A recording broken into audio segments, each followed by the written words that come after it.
Hey, welcome back to Working Yard Will. This is Will. So I'm out here taking a look at the entryway of the Japanese garden and trying to figure out what I'm going to do about this cleanup and trying to sort out this hat. I got this hat on my head trying to keep these mosquitoes off of me. But let me show you guys what I'm up to today. All right, vines and vines and more vines, so it seems. Got quite a bit of cleanup to do around here. Seems like anywhere they can, these vines, they pop down, they take over. So I got a lot of that to do, especially down here in the catch and release area. Quite a bit of patchy sandra needs to be cleared up. But I think my focus today, if I can get over here, is over here in between these trees. I have a bunch of Leyland Cypress trees that are planted between me and the neighbor's yard. And whole ideal here is some of this vegetation, it goes down in the end of the fall and winter time. And so I like to go through here with my heavy duty brush cutter and kind of clean up in between these trees just a little bit, like down in this area here. I mean, it looks okay somewhat now because it's doing its job of kind of keeping a little block or break between me and the neighbor. But you know, I like to try to clear it up, but gotta go through here carefully because there's all kinds of wonderful insects out here that would just love to chew you up. Not to mention the dreaded poison ivy I have to watch out for as well.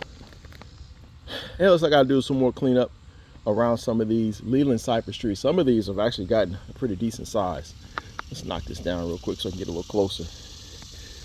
But many years ago, I planted these things. And one of the vines that were giving me the most headaches were these things. Not sure what they're called, but you see going here, they have these tendrils that attach to the Leyland cypress and goes all the way up. And they got a bunch of thorns on them too, so watch out for that. So I try to pull these things down as I see them. I normally carry something to cut with, but of course I left it over in the house. Because all I was going to do today is just a walkthrough.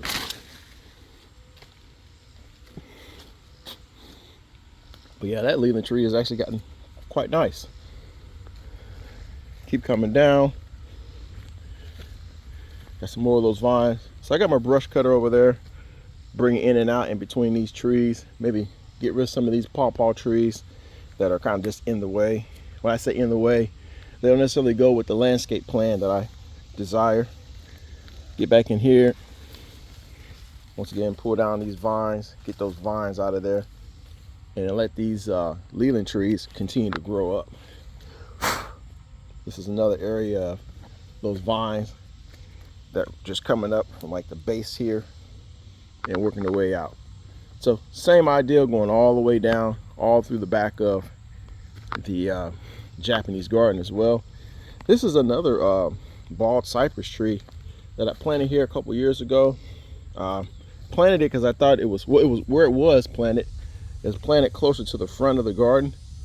Ended up moving it just to give it some more room. And unfortunately, as you see, the pawpaw trees have grown up beside it. Not to mention some of this stuff in the back. I think there's some type of mulberry or bramble in the back as well, which I got to be careful of. I'm allergic to that stuff too. So stay tuned. Working Yard with Will. Continue to go through here and do a little cleaning up. One last thing before I close out. On my steps, I try to do a little cleaning up, and there's a very unique smell that certain snakes put out, like the black snake. And I was smelling that right there by the steps. So not sure if there's a nest over there or what, but black snakes are okay. They keep the various moles and voles out the garden. So stay tuned. Working Yard with Will. Knock all this stuff down. Get in between here and knock it down.